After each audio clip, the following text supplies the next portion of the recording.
remember and are here to celebrate a courageous, a fearless, and a beautiful life that Gauri Lankesh leaves behind, and the memories that we are here to commemorate. Reimagining India in authoritarian times. Let us step back for a moment and ask, what is India? Who is India? What makes up India? Because as of today, the very name India is under attack. Because this government doesn't like ourselves to be called Indians. They don't like the word India. And today for the G20 summit that's happening, an invite goes from the president of this country, and the invite says, President Srimati Draupadi Murmu, Republic of Bharat. The name India is given to us by our constitution. Article 1 of the constitution clearly states we will be known as India and as Bharat, and we are a union of states where small states and large states, where Hindi speaking states and states that speak in Malayalam or Tamil or Kannada will be treated as equals. And that identity is under threat. So I think before we reimagine, let us step back for a moment and understand, where are we in our polity today? Where are we in our political struggles today? Where the name of this country, and soon after that invite came, television channels went with breaking news. And the breaking news was that in the special session of Parliament, the government is likely to bring a resolution that will submissively replace the name Bharat with India. And that is nothing short of changing the constitution of this country. The constitution very clearly states, we the people of India, hum Bharat ke log. And it cannot be changed because one man is scared of an alliance, because one man is scared of all his failures in the last 9 years, and he has an issue with India today. I think before anything else, and I'm not going to get into whataboutery, I'm not going to get into, he will have to call Reserve Bank of Bharat and things like that. I don't think this is a joking matter. I don't think this is funny anymore. I think a regime that thinks that they can change the constitution of this country because he cannot understand and he cannot appreciate his political opponents, there is something seriously wrong with India. There is something seriously wrong with this country, and before reimagining it, let's wake up, smell the coffee, and reconfigure our land. We cannot have a country where people one fine day get up and say they will change our names, our identities. I call my mother Amma. You may call her Mai. You may call her mother. You may call her with various names. Who has the audacity to change the names of their mothers? We call this country our motherland, and nobody, absolutely no one should have the audacity to even think about changing our names. And that's what the present regime is doing. That's the reimagination that we need to talk about. Who is India? India is 140 crore people. Who is Bharat Mata? क्या है भारत माता? भारत माता नदी है, नाले हैं, पर्वत है, पेड़ है, क्या है भारत माता? भारत माता are the sons and daughters of this country. People like you and me, people like us. We Indians are sons and daughters of this land, and there is nobody more Bharat Mata than all of us. And today our identity is under threat, and we cannot keep quiet. India belongs to the farmers. India belongs to the daily wage laborers. India belongs to students. India belongs to the young, to the old, to the women, to the marginalized. And India belongs to its minorities. India is not a country that can be state claimed by brute majoritarianism. And that's the reimagination that we will have to talk about.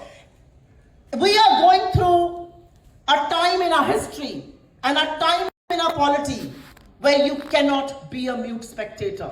And I will quote one of the Hindi poets from Hindi, and then I will translate it in English. Ramdhari Singh Dinkar, जिनको राष्ट्र कवि कहा और आप में से कुछ लोगों ने उनका नाम सुना होगा, he very categorically said, जो तटस्थ है समय लिखेगा उनके भी अपराध. You can no longer be a mute spectator. You have to join this fight, because this fight is for the country you and I call our identity, you and I call our mother, you and I call our home. they to change our names? Who are they to change our identities? And what are they changing the identity to? To Bharat. Well, you know what? There was a man in this country, my leader, our leader actually, sir, who walked 4,000 kilometers from Kanyakumari to Kashmir in the Bharat Jodo Yatra. And he did that because he's resolved to keep this country united. He met strangers. He met the absolute bottom of the rung poor people. He met mechanics. He met truck drivers. He listened to them. He listened to their plight. And why did he have to walk? And I will tell you something very personally here.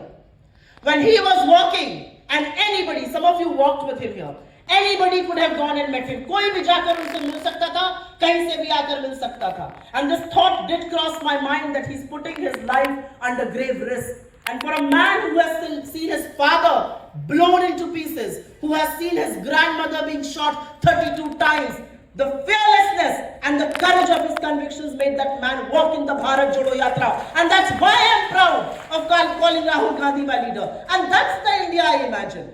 I imagine an India where one man is not going to do his Man Ki Baat and the rest of the country is going to listen to it. I imagine an India where Kannada and Tamil and Malayalam will be as respected as a language as Hindi, my mother tongue. I imagine an India where women in Manipur will not be paraded naked. I imagine an India where media is not going to give cover firing. I imagine an India where the Prime Minister of this country is not going to wake up 78 days after that horrific video and only speak for 36 seconds in Manipur. It has been over 120 days. He has still not gone to a part of our country which we call home. That's the India I imagine. I imagine an India where people will be free of poverty. I imagine an India like Karnataka, and that is where my hope comes from. And I'm not saying this because my chief minister is sitting here. I say this with conviction. Karnataka gives me hope. Because guess what? Before the Karnataka elections happened, Karnataka had become the hate laboratory of the BJP and the RSS. From the hijab controversy to maligning couples who were in love to making people chant mantras at gunpoint, that is the hate laboratory Karnataka had become. And good governance is what we promised, and which is why we were voted back in. So I see a lot of hope. I see the reimagination in the people of this country. They taught the BJP, they taught an authoritarian regime a lesson, and they voted them out of power.